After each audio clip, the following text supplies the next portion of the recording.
কিছু মুসলিম কমিউনিটির মাইনরিটি কমিউনিটির কিছু লোক পাঁকুড়ার আশুরিয়া হাট থেকে কিছু নিজের কৃষিকাজের জন্য ক্যাটলস একটা গাড়ি করে নিয়ে যাচ্ছিল।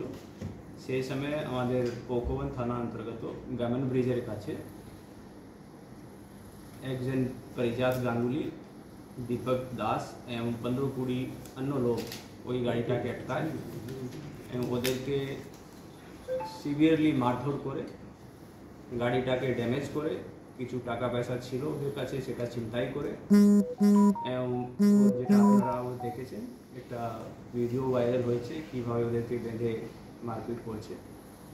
পুলিশ যখনই খবর পায় সঙ্গে সঙ্গে স্ট্রং অ্যাকশন নেয় এবং যে পার্টিকুলার স্ট্রং সেকশন আছে তার মধ্যে স্পেসিফিক কেস রেজিস্টার করা হয় এবং কাল থেকে পুলিশ যারা অ্যাকিউজড আছে তাদের অ্যারেস্ট করার জন্য রেড করছে।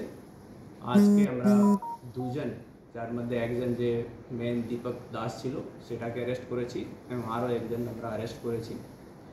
এরা যে परिजात गांगुली एवं दीपक दास আছে এরা লোকাল বিজেপি লিডার এবং যে परिजात गांगुली স্টেট युवा মোর্চার মেম্বারও আছে বিজেপি। যারা 15-20 জন ওদের যারা সাপোর্টার ছিল সেটাকেও আমরা আইডেন্টিফাই করেছি এবং স্ট্রং অ্যাকশন আমরা নিচ্ছি।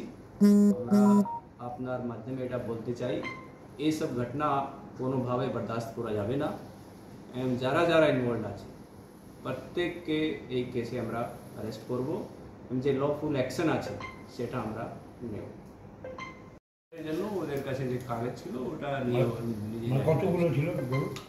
ও 4-5টা গরু ছিল, সেটাকে রিলিজ করায় এবং সেটা পুলিশ করে রিকভার। বাড়ি কোথায়? কোথায় যারা ভিকটিম ফ্যামিলি আছে তাদের বাড়ি এনটিএস থানার অন্তর্গত জেমো পঞ্চায়েতে আছে এবং তাদেরকেও আমরা অ্যাসিওর করতে চাই এই কেসে যারা যারা ইনভলভ আছে সবাইকে আমরা স্ট্রং অ্যাকশন নিয়ে আসছি। মানে যারা গরুটা নিয়ে যাচ্ছিল মানে ওগুলা কোথায় নিয়ে যাচ্ছিল? ওর নিজের কৃষিকাজের জন্য। কোথায় সেটা? কোথায়? জামুয়া। জামুয়া एनटीएस थाना জামুয়া इंडिविजुअल জামুয়া। ठीक है।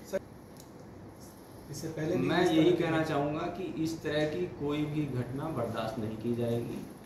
यदि किसी को कोई कंप्लेंट है पुलिस के पास कंप्लेंट दे, पुलिस जो भी लॉफुल एक्शन होगा वो लेगी, लेकिन कोई भी अपने हाथ में कानून ले ये पुलिस बर्दाश्त नहीं करेगी। किसी को मारपीट करे ये पुलिस बर्दाश्त नहीं करेगी और जो भी स्ट्रॉन्ग एक्शन होगा ऐसे तत्वों के खिलाफ पुलिस लेगी। অ্যারেস্ট কে কে হয়েছে এখন পর্যন্ত? দুজন দুজনই। দীপক দাস আমি স্যার এবার হিন্দি